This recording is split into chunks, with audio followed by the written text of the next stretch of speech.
या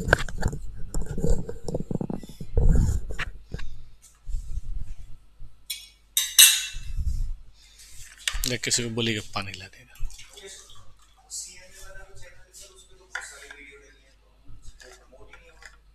किस चीज की वीडियो डाली है? बैकअप से हटा देंगे ये क्या मतलब है? अव्वल तो आप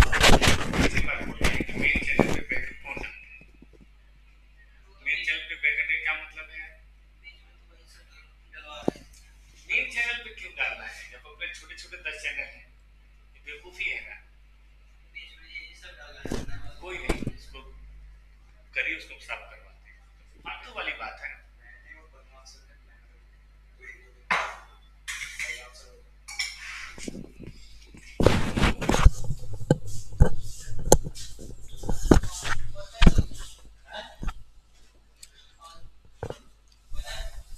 क्या हुआ? चलो बच्चों, लो भैया हम आ गए आपके साथ, और आपके साथ आज बात करनी है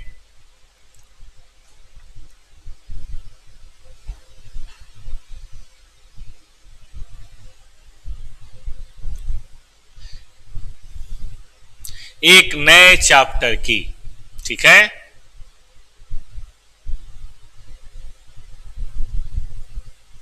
नया चैप्टर है बेटा बैच कॉस्टिंग। हम लोगों ने अभी तक जो बात की है वो कॉस्ट शीट को पढ़ा है ना।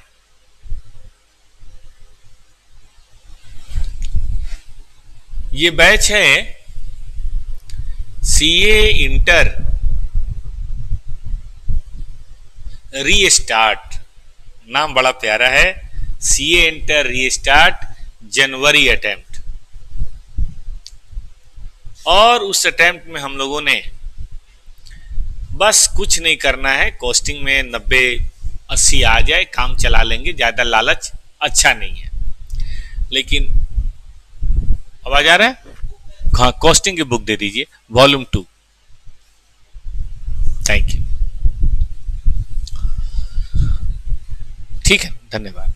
तो देखिए, सीए इंटर जनवरी अटेम्प्ट में अगर आप अपीयर होना चाहते हैं और आप पढ़ना चाहते हैं कॉस्टिंग, तो टॉपर्स के CA inter by topper classes पे आपका स्वागत है। हम लोग यहां रोज 4:30 बजे से 6 बजे तक पहले कॉस्टिंग करेंगे, फिर एफएम करेंगे। पिछले 2 दिनों में मैंने एक चैप्टर पढ़ाया है, पहला कॉस्ट शीट, जिसके अंदर कॉस्ट शीट का फॉर्मेट, कॉन्सेप्ट और सभी तरह के क्वेश्चन का कम से कम एक प्रैक्टिस मैंने कराया है। और मैंने कहा था उसके बेसिस पे आप अपनी बाकी प्रैक्टिस करेंगे। लेकिन अगर बाकी प्रैक्टिस पे चाहिए तो चूंकि ये एग्जाम ओरिएंटेड बैच है तो इसमें थोड़ी प्रैक्टिस का कम समय होता है। अगर करना है तो रेगुलर बैच है बेटा, और रेगुलर बैच की रिकॉर्डिंग जो बिल्कुल लेटेस्ट रिकॉर्डिंग है सिर्फ 1100 रुपीज में टॉपर्स क्लासेस के ऐप पे अवेलेबल है कॉस्टिंग का। आप वहां से रेगुलर बैच की रिकॉर्डिंग ले सकते हैं अगर आपको और भी प्रैक्टिस करनी है। और अगर और प्रैक्टिस नहीं करनी तो रोज शाम को 4:30 बजे एक प्यारी सी चाय के कप के साथ ज्वाइन कीजिए CA inter by toppers classes. और चलिए शुरू करते हैं आज की बात। आज की बात है बेटा यूनिट एंड बैच कॉस्टिंग, जो आपके बुक में दूसरा चैप्टर है। ठीक है, देखिए यूनिट कॉस्टिंग क्या है।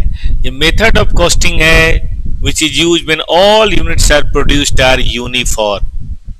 ठीक है, तो इसका मतलब कॉस्ट शीट में तुमने यही किया था, टोटल लिया था और उससे भाग दे दिया था। तो यहां पे कोई दिक्कत नहीं होती है, टोटल कॉस्ट लीजिए, टोटल यूनिट से भाग दीजिए। लेकिन अगर यूनिट अलग अलग हैं तब क्या होगा? तो ऐसे में हमारे पास दो मेथड चलते हैं, एक होता है बैच कॉस्टिंग और एक होता है जॉब कॉस्टिंग। दोनों पढ़ाएंगे। आज पहले बैच कॉस्टिंग और फिर कल हम आपसे साथ बात करेंगे जॉब कॉस्टिंग। देखिए यही सीक्वेंस होगा, पहले बैच, फिर जॉब, फिर प्यारे बच्चों हम आपके साथ बात करेंगे कॉस्ट रिकॉर्ड्स, फिर बात करेंगे प्रोसेस, फिर ज्वाइंट प्रोडक्ट, फिर सर्विस कॉस्टिंग। पहले इतनी बात मुझे कर लेने दीजिए, चैप्टर 2, 3, 4, 5, 6, 7 और 1 कॉस्ट ही तो हो ही गया। अब 14 में जब आप ये 7 चैप्टर पढ़ लेंगे तो एक अलग तरह का कॉन्फिडेंस आपके अंदर आ जाएगा और आप कहेंगे सर हम बाकी 7 तो देख ही लेंगे। ऐसा नहीं कि नहीं पढ़ाऊंगा, वो 7 फिर इसके बाद डिसाइड करेंगे, ठीक है ना। बहुत लंबी प्लानिंग नहीं करनी चाहिए, कल किसने क्या होगा क्या देखा है, तो पहले 7 हो जाने दीजिए और ज्यादा समय नहीं लगेगा बेटा। 7 के लिए बहुत लगेगा तो 20 क्लासेस, एक तो हो ही गया। तो अब आगे 6 के लिए बहुत लगेगा तो 18 क्लासेस लगेंगे, नॉट मोर देन दैट। आइए तो आज की बात शुरू करते हैं, बैच कॉस्टिंग। ये मेथड ऑफ कॉस्टिंग है which is used in batch method of production. भाई ये बैच मेथड ऑफ प्रोडक्शन क्या होता है? It is a method of production, ठीक है ना, where large number of identical units are produced in one setup. मतलब एक बार सेटअप करेंगे तो एक, जैसे आपके घर में देखा होगा आपने, एक बार कुकर में दाल बनती है एक बार में, फिर हो सकता है दाल खाली करके मम्मी उसी कुकर में बताइए राइस बनाती हूँ, चावल बनाती हूँ, और ऐसा हो सकता है उसी कुकर में कोई और सब्जी बनाती हूँ, या अगर 3 कुकर है तो एक में दाल, एक में चावल और एक में सब्जी बनाती हूँ। अब देखो दाल में लगने वाला कॉस्ट राइस में लगने वाले कॉस्ट से अलग होता है और सब्जी में लगने वाली कॉस्ट से अलग होता है। तो आपके घर में क्या बन रहा है, एक बैच दाल का बन रहा है, एक बैच चावल का बन रहा है और एक बैच सब्जी का बन रहा है। 3 बैच बन रहे हैं, एक दाल, एक चावल, एक सब्जी। ऐसे ही चलिए फैक्ट्री में, फैक्ट्री में 2000 पीसेज बेटा पेप्सी का बन रहा है, 3000 मिरिंडा ऑरेंज वाला बन रहा है, 2000 मिरिंडा व्हाइट वाला बन रहा है, 5000 स्प्राइट उसी का है ना, स्प्राइट बन रहा है। अब बताइए पेप्सी मिरिंडा इनमें थोड़ा फर्क होगा कि नहीं होगा? कोई मिठाई की दुकान है, 10 किलो बना रहा है वो बर्फी, 5 किलो बना रहा है कलाकंद, 25 किलो बना रहा है XYZ। तो ये सब अलग अलग है ना बेटा, सब एक थोड़े ना है, सब एक है क्या? ये सब अलग अलग है, अलग अलग है। इसका मतलब वो एक बैच में एक बर्फी, एक बैच में कलाकंद, एक बैच में ये, एक बैच में वो, एक बैच में वो बना रहा है। अब आप हैं अकाउंटेंट, आपको इन सभी बैचेज की कॉस्टिंग करके बतानी है। सही बता रहा हूं? होटल में अगर अकाउंटिंग हो रही है तो कलाकंद की कॉस्टिंग, रसगुल्ले की कॉस्टिंग यही होगा। पेप्सी में हो रही है तो पेप्सी मिरिंडे की कॉस्टिंग, फर्नीचर की दुकान है तो टेबल 10 बने हैं, 20 चेयर बना है, इसकी कॉस्टिंग। कैसे होगा ये काम? अगर ये बैच प्रोडक्शन है तो इसके लिए मेथड कॉस्ट शीट से नहीं चलेगा, हमें बैच कॉस्टिंग के मेथड से चलना पड़ेगा। कैसे होगा ये काम? कहा गया कि आप ना एक कॉस्ट शीट पूरे पीरियड का मत बनाइए, बल्कि हर बैच का एक सेपरेट कॉस्ट शीट बनाइए। सुना आपने? हर बैच का एक सेपरेट कॉस्ट शीट बनाइए। जब आप हर बैच का एक सेपरेट कॉस्ट शीट बनाएंगे ना बेटा, ठीक है, तब जाके बात बनेगी। हर बैच का एक सेपरेट कॉस्ट शीट बनाएंगे तब जाके बेटा बात बनेगी। कैसे बनाएंगे हर बैच का सेपरेट कॉस्ट शीट? ध्यान से सुनिएगा। उस बैच में होने वाले material, direct labour, direct expenses. अब अगर बैच कंप्लीट होने से पहले है तो एस्टिमेटेड बेसिस पे, किसी को कोट करना है, और अगर बैच हो गया है तो एक्चुअल बेसिस पे चार्ज कीजिए। उसी तरह से जैसे कॉस्ट शीट में करा था, इतना किलो मटेरियल, इतना लेबर, इतना डायरेक्ट एक्सपेंस है। फिर उसके बाद ओवरहेड की बात कीजिए। अब ओवरहेड बेटा रिकवरी रेट पे लेना पड़ेगा, क्योंकि इस फैक्ट्री में एक काम नहीं हो रहा है ना। ये जो मशीनें लगी हैं, इस पे अलग अलग के फर्नीचर बन रहा है, इस पे चेयर बन रहा है, इस पे टेबल बन रहा है। हो सकता है टेबल बनते समय ये मशीन किसी और काम में आ रही हो, तो फिर आप ऐसा नहीं कह सकते मेरे लाल। तो कैसे करेंगे आप ना फैक्ट्री ओवरहेड लेंगे पूरे फैक्ट्री का, और उसका कोई बेस लेंगे, या तो मशीन आवर का बेस या लेबर आवर का बेस। विशेष जानकारी के लिए हम लोग पढ़ेंगे ओवरहेड, पढ़ना तो है ही बेटा, ठीक है ना। अब मान लीजिए यह है 1,00,000 रुपए का खर्चा, और यहाँ पे 50 वर्कर काम करते हैं डेली 8 घंटे। अब 50 वर्कर 8 घंटे 25 दिन, 50 वर्कर 8 घंटे 25 दिन, कितना हो गया भैया ये? 50 गुने 8 गुने 25, ये हो गया 10,000 घंटे। इसका मतलब ये हुआ कि वर्कर हमारा 1 घंटा काम करता है तो 10 रुपए के करीब ओवरहेड बिजली बत्ती रेंट इलेक्ट्रिसिटी का लग जाता है। इसी तरीके से मशीन की बात, अब ये विशेष जानकारी के लिए ओवरहेड, ठीक है ना, पढ़ेंगे, रेगुलर बैच में भी पढ़ेंगे और यहां भी पढ़ेंगे। देखिए, तो आपको ये निकालना है, फैक्ट्री ओवरहेड पर लेबर आवर निकालना होगा, तो total overhead divided by direct labour our. और ये डायरेक्ट लेबर आवर बेटा होगा सारे बैचेज का, टेबल बनाने का भी, कुर्सी बनाने का भी, या कुछ और बनाने का भी, और ओवरहेड भी पूरे फैक्ट्री का होगा। अगर मान लीजिए कि हम बात करते हैं मशीन की, तो फिर मशीन से भाग देंगे, ठीक है ना। इस तरीके से हम अपनी कैलकुलेशंस कर सकते हैं। अब एक बात तय हो गई कि 100 रुपए पर आवर है, मान लेते हैं, यहां 10 रुपए पर आवर की बात की थी। अब देखना पड़ेगा कि इस बैच में कितने लेबर आवर लगे हैं, ठीक है। अगर इस बैच में 12 घंटे लगा है, 15 घंटे लगा है, 20 घंटे लगा है, तो बस वो 20 घंटे ले लीजिए भाई। देखो 100 रुपए है, जिस बैच में 12 घंटे लगा 1200, जिस बैच में 50 घंटे लगे 50, यानी कि 5000, जिस बैच में 2 घंटे लगे तो उतना, जिस बैच में 4 घंटे लगे तो उतना, जिस बैच में जितना लगा।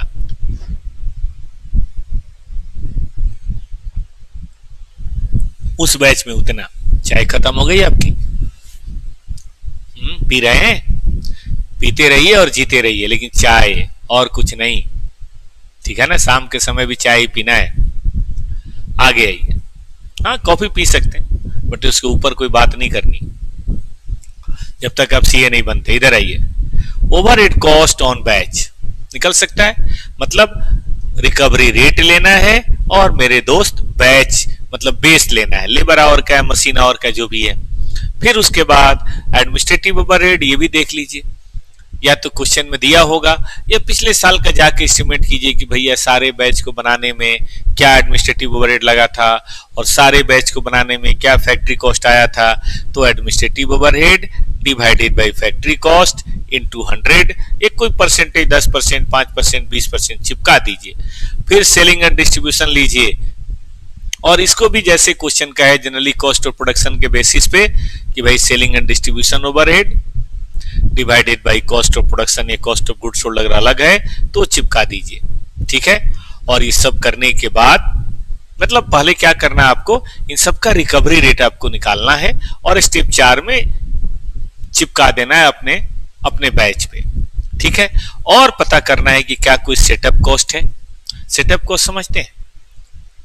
किसी काम को जब आप कर रहे होते हैं जहां पहले कोई और काम हो, तो फिर थोड़ा सजाना पड़ता है। जैसे आपका बर्थडे, अब आपका जो नॉर्मल कमरा है या घर है वो तो नॉर्मल के लिए है, बर्थडे में कुछ स्पेशल करते हैं, कुछ गुब्बारे, कुछ झालर तालर, कुछ हैप्पी बर्थडे ऐसे कुछ चिपकाते हैं, और उसमें कुछ टाइम लगता है। आपके भाई हैं, बहन हैं, थोड़ा मेहनत करते हैं आपके बर्थडे पे, या बिल्कुल छोड़ ही देते हैं जिसका बर्थडे हो जाने, करते हैं। ये वही बात है बेटा, सेटअप। अब इस बात को फैक्ट्री में लेके चलते हैं। देखो फैक्ट्री में जिन मशीनों में पहले साबुन बन रहा है, अगर उन मशीनों में अब शैम्पू बनाना है तो सीधे साबुन की जगह पे शैम्पू नहीं आ जाएगा ना मुन्ना ना, सीधे शैम्पू, साबुन की जगह शैम्पू नहीं आएगा, शैम्पू अलग और साबुन अलग। तो हो सकता है साबुन वाले मशीन को पहले साफ करना, उसमें कुछ सेटअप करना, टेम्परेचर करना, तब ना जाके शैम्पू बनेगा। सही कि गलत? तो ये बात आपको यहाँ पे देखनी पड़ेगी कि भाई सेटअप कॉस्ट का पता लगाइए, अगर कोई है तो। क्वेश्चन बताएगा कि इसमें इतना मशीन लगता है, इतना मटेरियल लगता है, जो भी लगता है ये क्वेश्चन में दिया होगा, आपको हेडेक नहीं लेनी है। लेकिन अगर है तो देख लीजिए, कई बार नहीं भी होता सेटअप कॉस्ट, अगर है तो देख लीजिए और फिर बेटा प्रॉफिट आप ऐड कीजिए। तो इन 6 बातों का ध्यान रखिए। सेपरेट कॉस्ट शीट बनेगा, पहली बात, उसमें सारे डायरेक्ट एक्सपेंसेस आएंगे, दूसरी बात, बगल में हम रिकवरी रेट निकाल लेंगे, फैक्ट्री का, एडमिनिस्ट्रेशन का और सेलिंग का जनरली दिया ही रहता है, और फिर उसके बाद हम सभी ओवरहेड का रिकवरी रेट के बेसिस पे चार्ज कर लेंगे, सेटअप को जोड़ देंगे, अगर कोई प्रॉफिट है तो रख लो, और अगर कोई सेल प्राइस दिया हो तो बैलेंसिंग फिगर प्रॉफिट आ जाएगा। कुछ इस तरह का दिखाई देता है batch cost sheet. Cost sheet ही है लेकिन थोड़ा वेरिएंस के साथ, कॉस्ट शीट ही है बेटा लेकिन थोड़ा सा वेरिएंस के साथ ये कॉस्ट शीट है और कुछ भी नहीं है। देखो डायरेक्ट मटेरियल कहा ना मैंने, कॉस्ट शीट ही पढ़ रहे हैं हम लोग। लेबर, डायरेक्ट एक्सपेंसेस अगर कुछ है, प्राइम कॉस्ट। अब फैक्ट्री ओवरहेड में लेबर आवर या मशीन आवर के बेसिस पे कई बार रिकवरी रेट निकालना पड़ता है, कई बार रिकवरी रेट दिया होता है, लेबर आवर सर्तिया दिया होगा, मशीन आवर सर्तिया दिया होगा। क्या बेटा ये बन जाएगा? सेटअप कॉस्ट है तो वो भी ले लीजिए, ये भी कॉस्ट, फैक्ट्री कॉस्ट का ही पार्ट होता है, फैक्ट्री कॉस्ट आ जाएगा। एडमिनिस्ट्रेशन आपका कोई ना कोई बेस दिया होगा, बेस जैसे परसेंटेज ऑफ फैक्ट्री कॉस्ट या लेबर, ऐसे जो भी दिया हो, generally percentage of factory cost दिया हो तो बेस ले लीजिए और उस बेस में वो 10% 20% कर दीजिए, कॉस्ट ऑफ प्रोडक्शन आ जाएगा। और फिर उसके बाद सेलिंग ओवर कर दीजिए। अगर एडमिनिस्ट्रेशन रिलेटेड नहीं है तो कॉस्ट ऑफ प्रोडक्शन के बाद आ जाएगा, ये फैक्ट्री कॉस्ट वही हो जाएगा। आ गया ना कॉस्ट ऑफ सेल। अब इसमें सेल अगर दिया हो तो प्रॉफिट, और प्रॉफिट का परसेंटेज दिया हो तो सेल, क्या ही दिक्कत होने वाली है। बैच कॉस्टिंग हो गया। तो बेटा ना आप बोलते हैं ना कॉन्सेप्ट इतना भारी नहीं है, बस ध्यान देना है और उसको बार बार पढ़ना है। आप किताबों में देखेंगे तो राइटर या इंस्टीट्यूट बहुत बिखरा के देता है, हम टीचर छोटे मोटे हम टीचर उसको समेट देते हैं, बस यही करते हैं बेटा, उन चीजों को समोट देते हैं और समेट के बना लो अब सारे क्वेश्चन। पिछले 20 साल 25 साल में जितने 30 साल में क्वेश्चन आए हैं, 30 साल से तो मैं ही पढ़ा रहा हूं, जितने क्वेश्चन आए सब कर लो। एक और चीज इसमें आएगी ईबीक्यू, वो थोड़े समय बाद में पढ़ लेंगे यार, पहले ये कर लें। चलो इस पे 1-2 क्वेश्चन की प्रैक्टिस में कराता हूं, बाकी आप रेगुलर बैच में प्रैक्टिस कर लीजिएगा या खुद से कर लीजिएगा भाई साहब, कुछ अपना भी तो दिमाग की बत्ती जलाओ। बस बेटा इस बैच में एक ही कमी है, थोड़ा प्रैक्टिस कम है। रेगुलर बैच में तो हम लोग धड़ाधड़ प्रैक्टिस कराते रहते हैं, 2 दिन 3 दिन टाइम दे के रहते हैं, गप मारते रहते हैं। यहाँ पे वो सब नहीं, यहाँ पे एकदम क्रीम मैं बता देता हूँ, छाछ बगल में रखा है, जिसको पीना है रेगुलर बैच को सब्सक्राइब करके पी लेना, वरना छाछ क्रीम तो बेटा सारा मैं यहाँ खिलाऊंगा बढ़िया से। आइए निकालिए तो जरा अपनी सीए के स्टडी मटेरियल निकालिए या टॉपर्स वाला डाउनलोड कर लीजिए जो मैंने अभी आपको टेलीग्राम खोला था, याद है?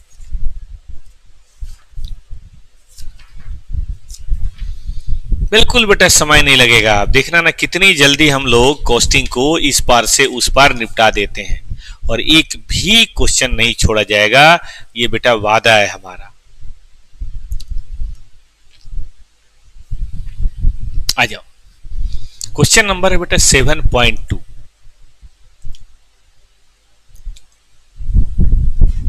एक भी कॉन्सेप्ट आपका नहीं छूटेगा, वो टीचर ही क्या और बच्चा ही क्या जो कॉन्सेप्ट छोड़ के जाए। देखो बेटा ये है आपकी प्रैक्टिस का क्वेश्चन, ये देखो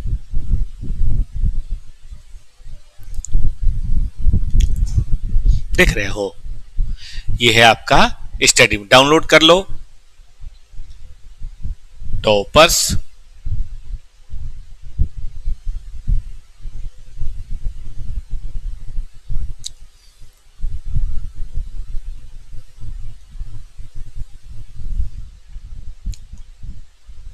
लिखा, कॉस्ट क्लास नोट्स, ठीक है, टॉपर्स कॉस्ट क्लास नोट्स। अच्छा कोई भारी लगे तो बता देना, वो यहां करा देंगे हम।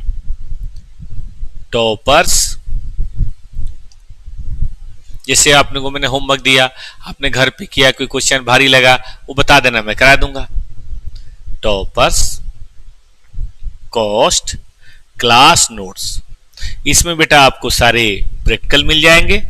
और टॉपर्स कॉस्ट नोट्स, इसमें आपको सारा हैंड रिटन मिल जाएगा कॉन्सेप्ट, बढ़िया से डाउनलोड करके अपने फोन में, मोबाइल में, लैपटॉप में रखे रहो और आधा आधा करके पढ़ लो। स्क्रीन को स्प्लिट कर दो और उसके बेसिस पे पढ़ लो। कहां देखना है ये? टेलीग्राम में देखना है बालक। हो गया ना काम? चलिए, वैसे तो देखो स्टडी मटेरियल का नंबर भी लिखा होता है, तो ऐसी कोई दिक्कत की बात नहीं है, आप स्टडी मटेरियल के नंबर से भी अपना काम कर सकते हैं। चलें बालकों, आइए दुआ करिए कि खूब बढ़िया प्रभु आपको इतनी डिसिप्लिन दे कि आप रेगुलर बेसिस पे क्लास करें, पढ़ें और 4 महीने 3.5 महीने के अंदर पढ़ के उस पार चले जाएं। पढ़िए, यूज टू बेक, देखो क्या ये बेकरी है, बेकरी समझते हैं जहां पे केक वगैरह बनता है, make bakery item, pastry, cake वगैरह। Use to bake at least 50 unit of item in a day, 50।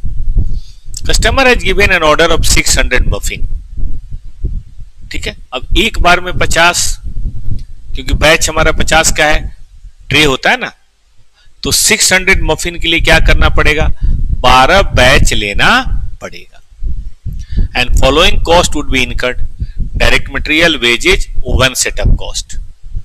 AC absorb production overhead at a rate of 20% of direct wages and 10% is added to the total production cost of each batch to allow for selling, distribution or administration overhead. AC require a profit margin 25% of the sales value and determine the selling price of 600 muffin.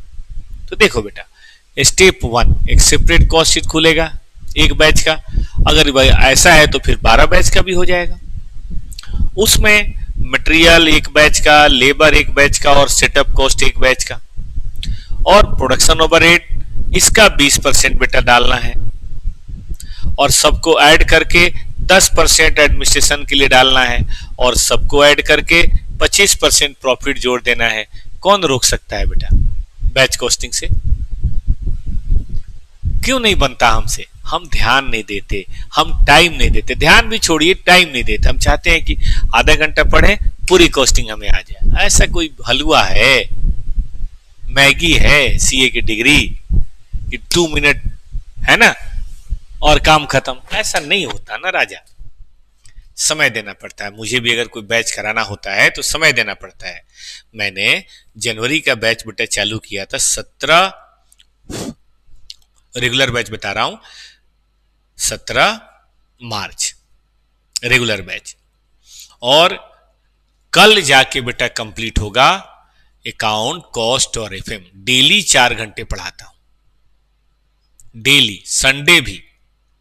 तो पूरे 6 महीने के बाद बेटा कल 19 या 20 तारीख जो भी तारीख है, कल जाके बैच ठीक से खत्म होगा।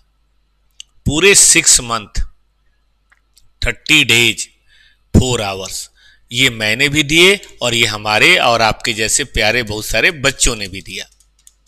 समझ रहे हो? 720 घंटे तब जाके ये 3 सब्जेक्ट कंप्लीट हुआ। 6 महीने उन बच्चों ने अपनी जवानी का दिया पढ़ाई को, और अभी उसे कुछ नहीं होगा, अभी 3.5 महीने रिवीजन भी करना होगा, तब जाके बात बनेगी। ठीक है ना? तो कोई शॉर्टकट बताए ना कि 30 डेज में कॉस्टिंग उड़ा दो, 15 दिन में कॉस्टिंग 90 नंबर, 15 मिनट में कॉस्टिंग 100 नंबर। एक थप्पड़ मारो ऐसे टीचर को, एकदम ब्लॉक कर दो उसका चैनल। इम्पॉसिबल है। समय ही सक्सेस है। अगर सीए इंस्टीट्यूट आपको 10 महीने का समय देता है तो क्या वो बेवकूफ है? फिर तो बोलता है कि भाई 15 मिनट में आ जाओ कॉस्टिंग की तैयारी करके। ऐसे आप विश्वास करेंगे ना तो जानते हो क्या होगा, आपको अटेम्प्ट देने पड़ेंगे 15। अगर 15 दिन पढ़ के पढ़ेंगे तो। और इंस्टीट्यूट ने आपको समय दिया है, उस समय को यूज करके पढ़ेंगे, हो जाएगा। हो जाएगा बेटा, कोई दिक्कत नहीं होगा। ठीक बात है कि नहीं? तो चलिए हम शुरू करते हैं।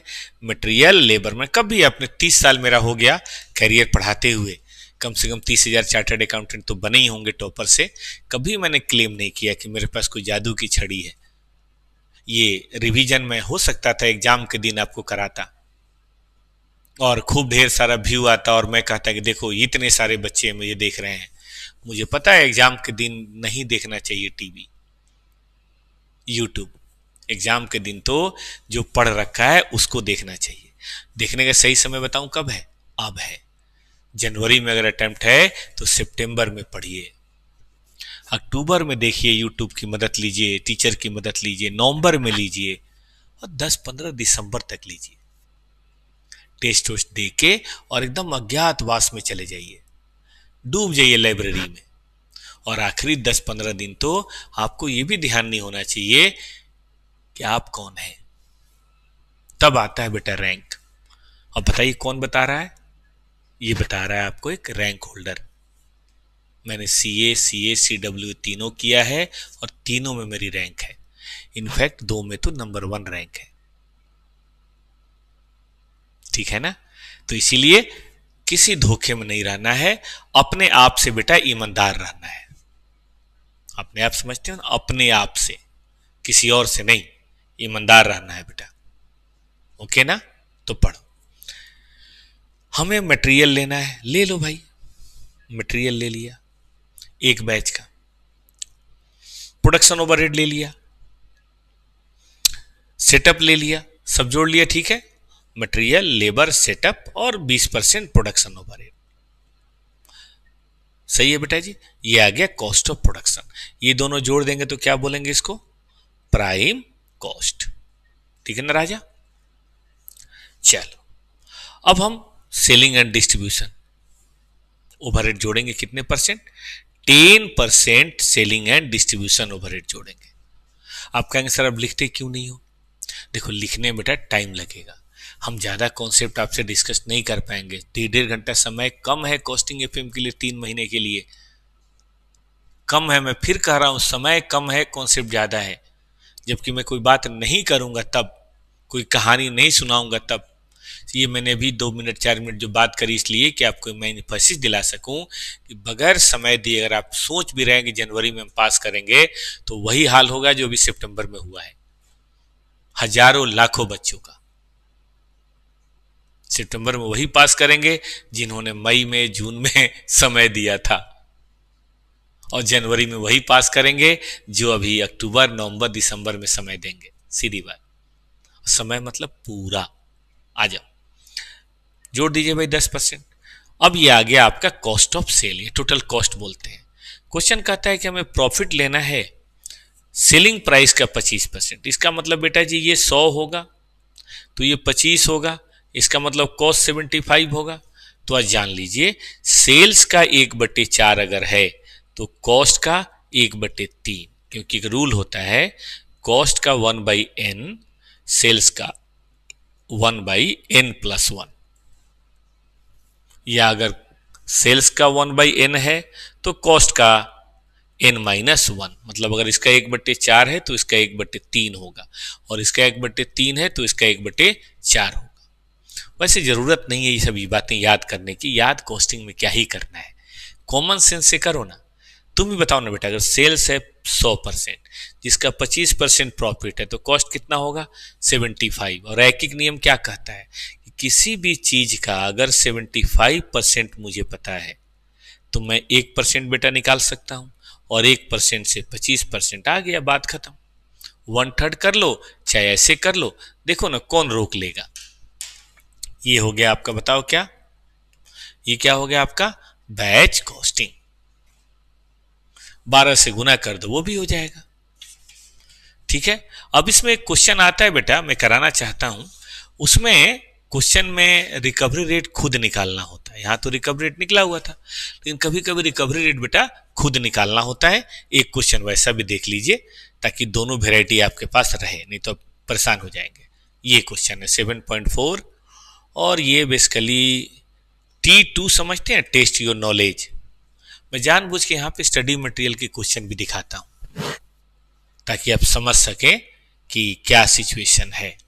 पढ़िए, आपके पास वो हो, कोई दिक्कत ना हो, जो है ना स्टडी मटेरियल खोल के सामने रखो, पेंसिल लो, पेंसिल लो और फिर पेंसिल से करो। देखो 1000 सप्लाई करना है per month. Every month a batch order is opened against which material and labour cost are booked at actual.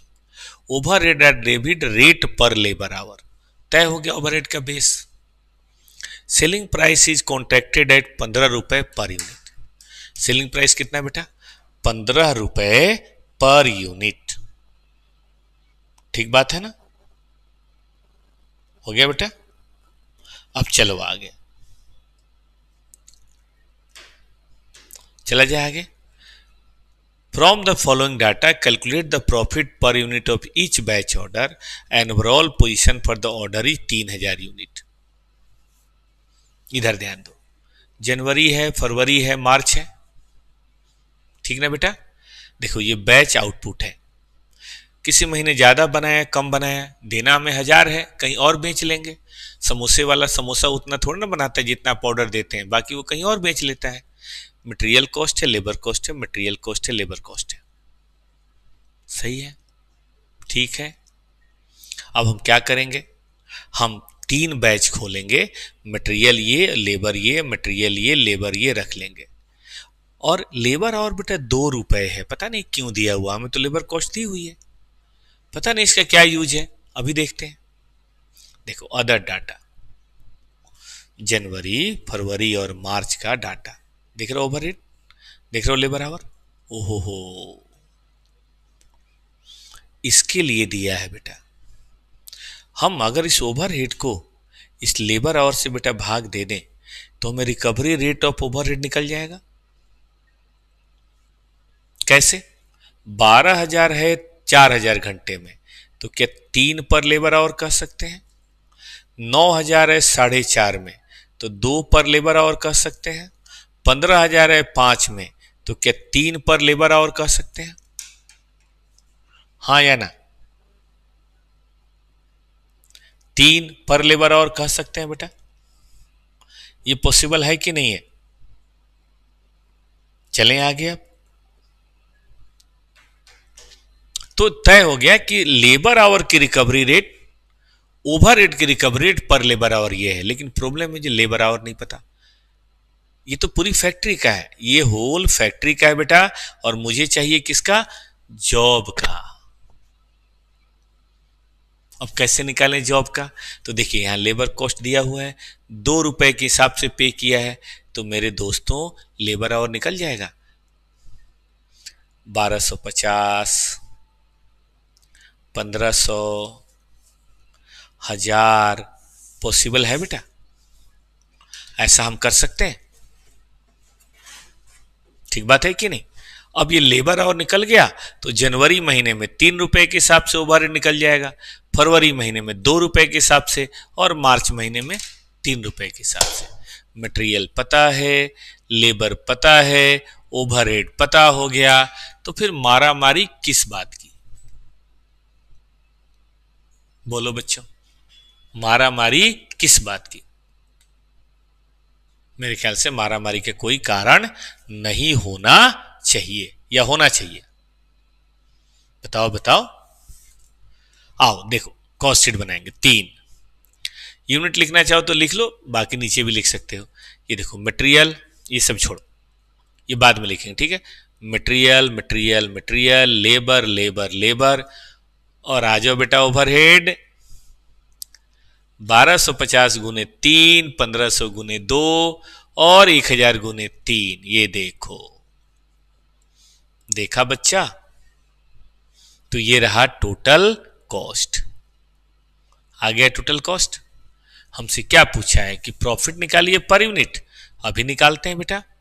अगर हम यूनिट से बेटा भाग दे दें, ऊपर यूनिट दिया है ना,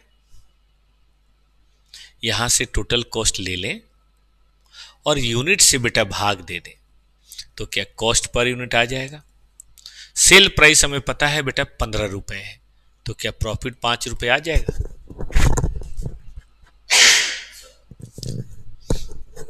एसी ज्यादा चल गया लगता है, ठंडा हो गया। अब मौसम बदल गया है ना बेटा।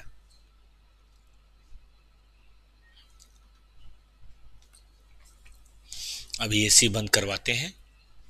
आप लोग की तरफ क्या मौसम है? मौसम ठीक है आप लोग की तरफ? ये देखिए, ठीक है। तो इस तरह से निकल गया। अब पूछा है कि भाई प्रॉफिट निकाल, ओवरऑल ओवरऑल प्रॉफिट निकालना है, तो इसमें क्या है 3000 गुने 5, 15000 कमा रहे हैं। सीधी बात है। वैसे हम चाहें तो अलग से भी निकाल सकते हैं। तो ये इसमें मेन जानते तो क्या था बेटा, ये रिकवरी रेट निकालना, यही सबसे मेन था। तो अलग से वर्किंग करके हम रिकवरी रेट निकाल लेंगे और फिर इसको यहां पे हम यूज कर लेंगे।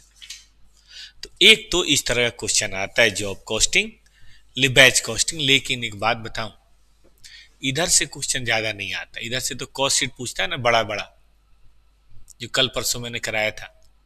इधर से पता है क्या पूछता है, EBQ, इकोनॉमिक बैच क्वांटिटी। अब ये क्या होता है बालक, आओ मैं आपको पहले EBQ बताता हूं, फिर मैं आपसे बात करूंगा। कहां गया?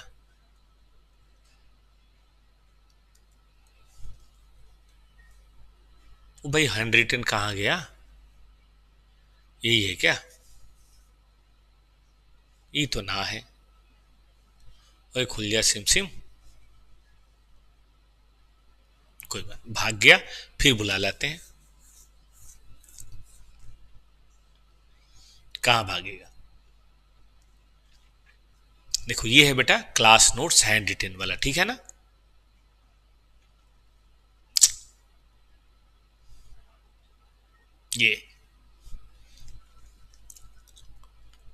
ये देखो दूसरा पोर्शन शुरू कर रहे हैं, ठीक है ना, जिसको बोलते हैं EBQ, इकोनॉमिक बैच क्वांटिटी। ये सेम एज EBQ है। ओहो, ऐसे खोलना था ना, ओपन विथ सैमसंग नोट। चल भाई खुल जाए सैमसंग नोट। बच्चों को जल्दी पास कराओ ताकि वो नोट कमा सकें।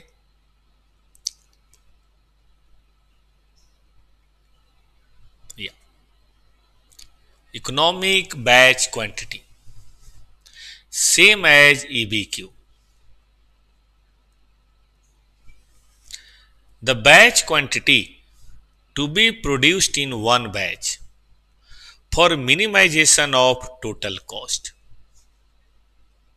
For minimization of total cost. जैसे मटेरियल अगर आपने कभी पढ़ा हो तो वहां पे क्या होता है कि हम एक बार में कितना खरीदें कि ना तो ऑर्डरिंग कॉस्ट ज्यादा हो ना कैरिंग। पढ़ेंगे मटेरियल में। यहां होता है कि एक बार में कितना बनाएं प्रोड्यूस, कि टोटल कॉस्ट मिनिमम हो। सवाल उठता है टोटल कॉस्ट से क्या मतलब है, प्रोडक्शन नहीं, सेटअप कॉस्ट और उस सामान को कैरिंग करने की कॉस्ट। देखो ज्यादा रसगुल्ले बना के रखोगे, नहीं बिकेगा तो सड़ जाएगा, फायदा होगा नहीं ना। तो देखो यहाँ पे क्या है, वेस्टेज, स्टोरेज, सेफ्टी, सबसे बड़ी बात लॉस ऑफ इंटरेस्ट। मान लो कि कोई महंगी चीजें बना के रख लिया, उसमें पैसा बहुत लग गया, फंड हमारा ब्लॉक हो गया, तो वो आपको देखना पड़ेगा, जिसको हम लोग बोलते हैं कैरिंग कॉस्ट। ठीक है। Batch size should be as low as possible. Batch size को क्या रखना है, कम से कम, जितना कम से कम हो उतना रखना है। इसको बोलते हैं just in time production. Just in time production तो पॉसिबल नहीं हो पाता, लेकिन जितना कम हो उतना अच्छा है, कोशिश करें हम उसको रखें। ठीक है बेटा। तो ये बात हमें यहाँ पे ध्यान देनी है। आगे चला जाए तो कोशिश क्या करनी है कि साइज छोटा से छोटा हो, लेकिन एक प्रॉब्लम है सेटअप। जैसे देखो मम्मी को आप बोलो ना, पापा मान लो कि बोलेंगे 2 कप चाय बना के लाओ, फिर आधे घंटे बाद कोई आ गया, अरे अंकल जी आए हैं जरा 2 कप और लाओ, मम्मी नाराज हो जाए। ये क्या तरीका है? अब मान लो बात कर रहे हैं 2 कप, मम्मी चाय बना के जैसे ही लाई तब तक कोई एक और आ गया, पापा बोल रहे हैं और लाओ। है कि नहीं? तो अब क्या बोलोगे? मम्मी रहने ही दो यार, हम चाय नहीं पिला रहे।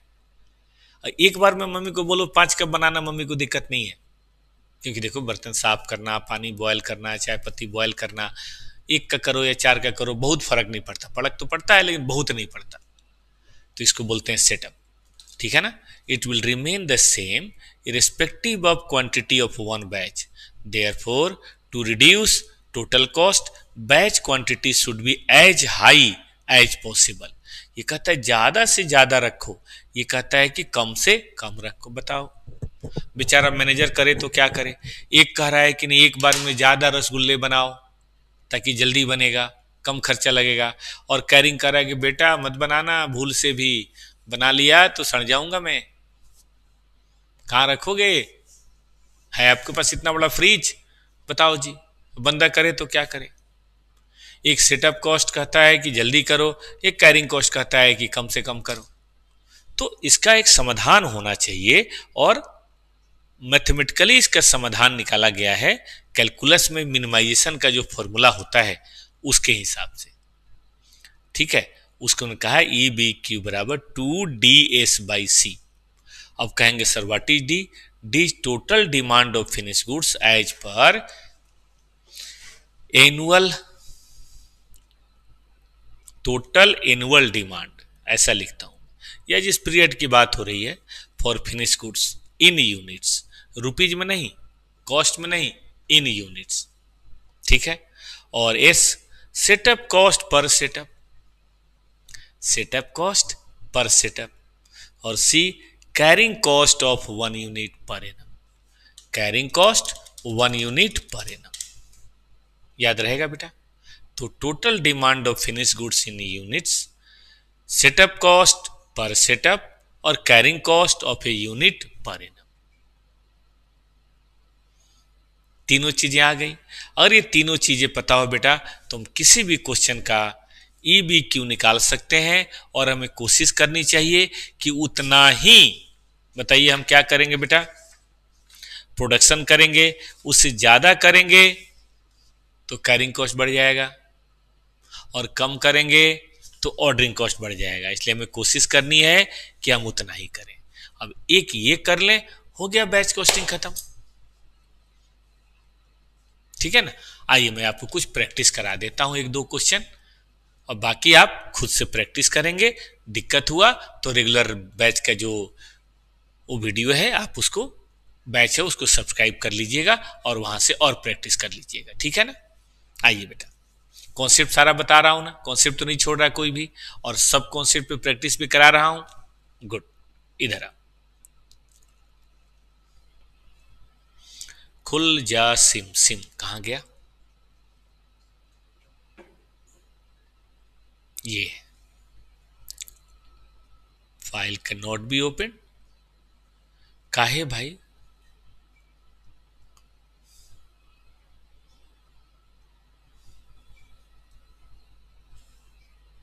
चलो फिर से करते हैं, आ जाओ भाई।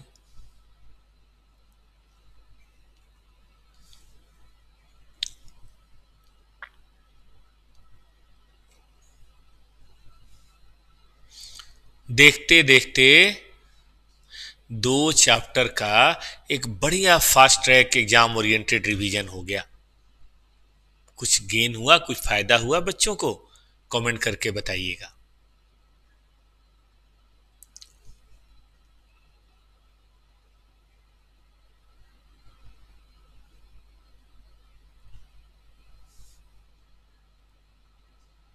ये देखो,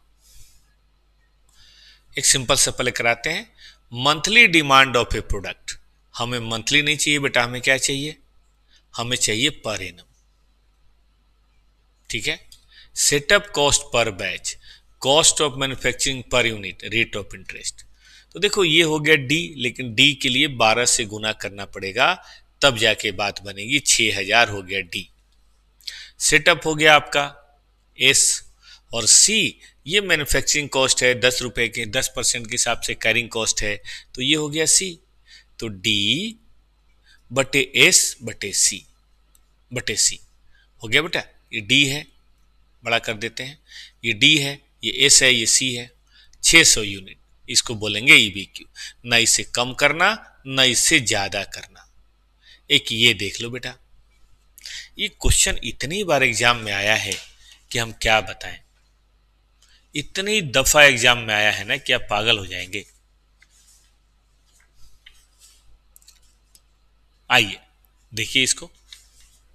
मैंने ओरिएंटेशन वाले सवाल भी कराऊंगा, केस सिनेरियो वाले होते हैं ना, लेकिन वो कराऊंगा मैं बैच होने के बाद। एफएम और कॉस्टिंग, मतलब एफएम कॉस्टिंग खत्म होगा तो कॉस्टिंग का, और एफएम खत्म होगा तो एफएम का। मैं बता दूं आप लोगों को, जो मैंने सोचा है वो बता देता हूं। मैंने सोचा है राजा कि कब से शुरू किया था, 15-16 से शुरू किया था, मुझे याद नहीं आ रहा। सितंबर से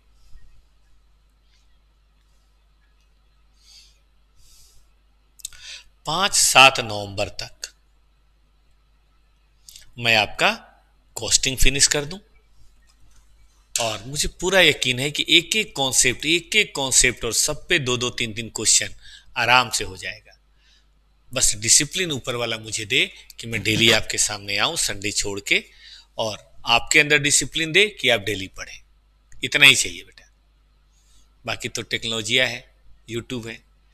और फिर इसके बाद हम लोग बेटा 5 नवंबर से शुरू करेंगे, और मैं ये उम्मीद करता हूं, एफएम तो छोटा है, 15 दिसंबर आते आते ना बेटा जी आपका एफएम भी निपटा दिया जाएगा। और जब निपट जाएगा तो फिर 15 दिसंबर के बाद और फास्ट ट्रैक रिवीजन, और ठीक है ना, थोड़ा एफएम भी, थोड़ा कॉस्टिंग भी, और एकदम क्या बोलते हैं उसको, टेस्ट वगैरह और ये सब तरह की चीजें कर लेंगे। टेस्ट तो हम यहां भी लेंगे आपका, और टेस्ट हम आपका यहां भी लेंगे। चलिए शुरू करें। केबीसी सप्लाई करता है इतनी बियरिंग पर एनम। मुझे लगता है ये हो गया D, demand. KB fan on study basis, मतलब वो किसी को देता है, फैंस को, कोई कस्टमर है। Estimated date cost 1 rupees inventory holding per month. तो सी बेटा 1 गुने 12 रुपए हो गया। 1 गुने 12 मतलब 12 रुपए। एंड सेटअप कॉस्ट पर रन ऑफ बियरिंग इज 320, 3200। ये क्या हो गया सेटअप कॉस्ट, ये हो गया सी। एस कहता है ऑप्टिमम रन साइज बताइए। रन साइज का मतलब वही बैच साइज, ठीक है ना बेटा। ऑप्टिमम बैच साइज देखिए तो 2DS/C।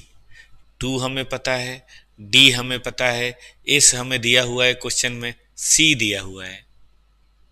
निकल गया। कैलकुलेटर उठाइए, करके देखिए। हो गया बेटा। अब नंबर ऑफ ऑप्टिमम रन आपको देखना है बेटा जी।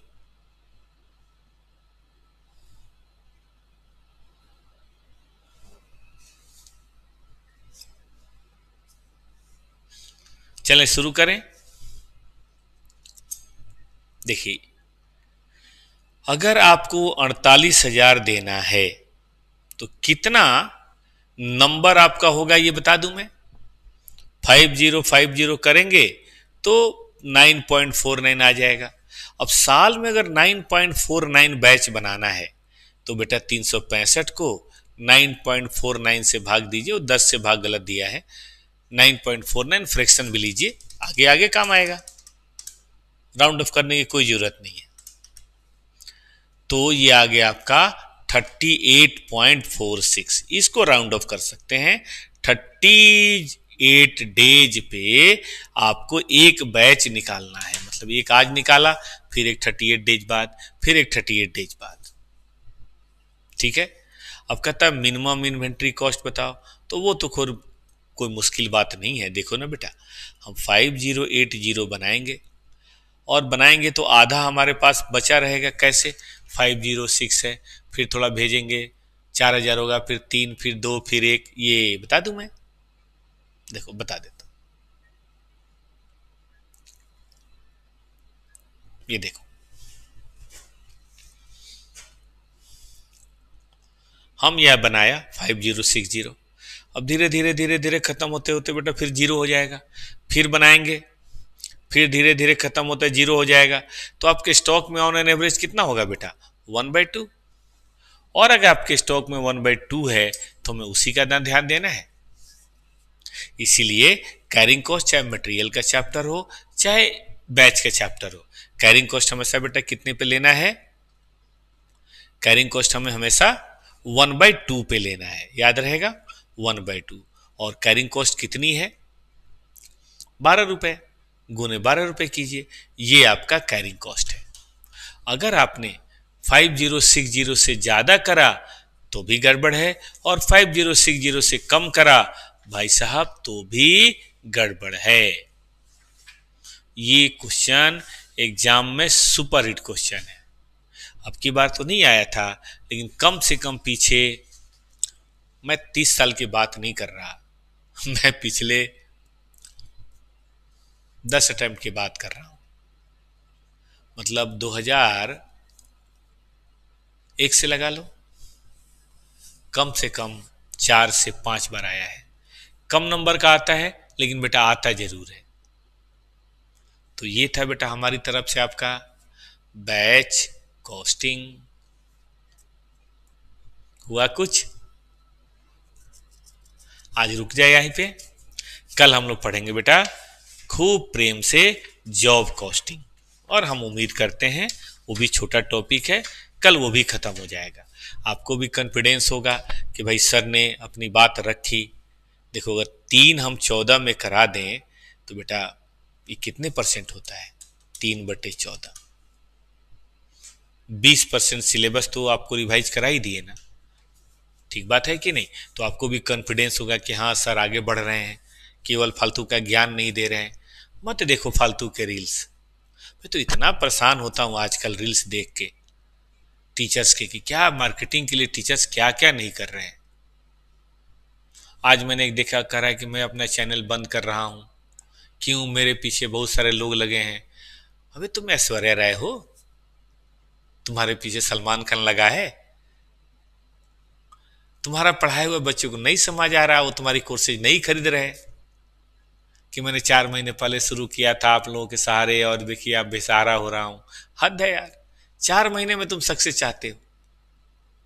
बेटा 4 साल दो तो सही, तभी तो बच्चों का प्यार मिलेगा। अब टॉपर क्लासेज हम लोग पीछे 30 साल से चलाते हैं बेटा। विजय अष्टमी को हमने शुरू किया था 97 में, टोटल 28 ईयर्स हो गए, ठीक है कि नहीं? बहुत सारे फेज आएंगे, कम बेसी आपका व्यापार है, पढ़ाना भी टीचर्स का व्यापार है, इसमें क्या गलत बात है? कभी बहुत बच्चे होते हैं, कभी कम होते हैं, इसका मतलब ये थोड़ा ना कि बंद कर देंगे यार, इस जन्म में तो नहीं बंद करेंगे, ठीक बात है कि नहीं? तो ये सब इमोशनल बातें बच्चों से करके और बच्चों की सहानुभूति लेना मुझे तो समझ नहीं आता, ठीक है कि नहीं? इसकी बजाय अगर हम पढ़ाई पे ध्यान दें तो बच्चों का टाइम उपयोगी होगा। उसमें मसाला मिलता है, नौटंकी मिलती है, पढ़ाई थोड़े ना होती है, ठीक बात है कि नहीं? आज बेटा तो मैं आपको फिर से एक बार दोहरा देता हूं कि आज हम लोगों ने बैच कॉस्टिंग पढ़ा, पीछे हम लोगों ने पढ़ा था कॉस्ट शीट। अब आपको क्या करना है बेटा? आपको बैच कॉस्टिंग और कॉस्ट शीट थोड़ा आप ही टाइम दीजिए। ये कभी मत समझिए कि टीचर केवल पढ़ाएगा और हम पास कर जाएंगे, इम्पॉसिबल। कोई टीचर ऐसा क्लेम करता है तो गलत है। हाँ, कैसे होगा? टीचर के साथ साथ स्टूडेंट भी लगा रहे, श्योर शॉट। टीचर भाग जाए तो भी गड़बड़ है, और स्टूडेंट भाग जाए तो भी गड़बड़। मामला बिल्कुल 50-50 का है। तो मैंने बेटा क्या बता दिया आपको? कॉन्सेप्ट और थोड़ी प्रैक्टिस करा दी, और फिर आपको क्या करना है? घर पे बचे हुए सारे क्वेश्चन का होमवर्क करना है। कोई दिक्कत हो तो मुझे मैसेज करना है या क्लास में आके बताना है कि सर फलाने क्वेश्चन में ये दिक्कत रह गई, प्लीज थोड़ा बता दीजिए। प्लीज जरूर लगाना, बड़ा हूं ना मैं आपसे, उम्र में है कि नहीं, आपसे डबल उम्र है, मैं आपके पैदा होने से पहले पास हुआ था। पोलाइटली थोड़ा टीचर को रिस्पेक्ट दोगे ना, टीचर भूल जाता है, फिर आपकी और सेवा करेगा। और ऐसे बोलोगे बता बे, तो टीचर सोचेगा कौन आ गया ये, ठीक है कि नहीं। तो थोड़ा पोलाइटली, सर क्वेश्चन नंबर 10.7 में ये फिगर में थोड़ा गड़बड़ कर रहा हूं, आप बता दीजिए प्लीज। क्यों नहीं बताऊंगा बेटा, ठीक है ना। तो इस तरह से जब 2-3 दिन में हम लोगों ने 2 चैप्टर कर लिया, मैं वादा करता हूं कल आपका एक और चैप्टर हो जाएगा। और एक बात बताऊं, इस अटेम्प्ट में इन तीनों चैप्टर से 10 नंबर का कंपलसरी आया था। फिर अगला चैप्टर पढ़ेंगे कॉस्ट रिकॉर्ड्स, अगले हफ्ते या परसों ही पढ़ेंगे, तो बेटा उससे भी 5 नंबर आया था। फिर अगला चैप्टर पढ़ेंगे प्रोसेस ज्वाइन प्रोडक्ट, तो बेटा उनसे भी आया था 4 नंबर। फिर अगला चैप्टर पढ़ेंगे सर्विस कॉस्टिंग, तो बेटा उससे भी आया था 10 नंबर। अब की बार मेथड से जानते हो, 10 तो आया था यहाँ, 2 process objective, 2 joint product objective, 5 का रिकॉन्सिलिएशन और 10 का सर्विस कॉस्टिंग। तो इस चैप्टर से गौर से देखो, 29 नंबर इस वाली बुक से आया था, मेथड्स ऑफ कॉस्टिंग। कम है। और ये सारा का सारा बेटा मैं, जहां तक मेरा अंदाज है, 5 अक्टूबर तक मामला फिनिश कर दूंगा, 5 अक्टूबर तक। चलिए लगे रहिए, मिलते हैं कल जॉब कॉस्टिंग 4:30 बजे, और उसके पहले 3 बजे अकाउंटिंग स्टैंडर्ड 2, याद रहेगा ना। धन्यवाद।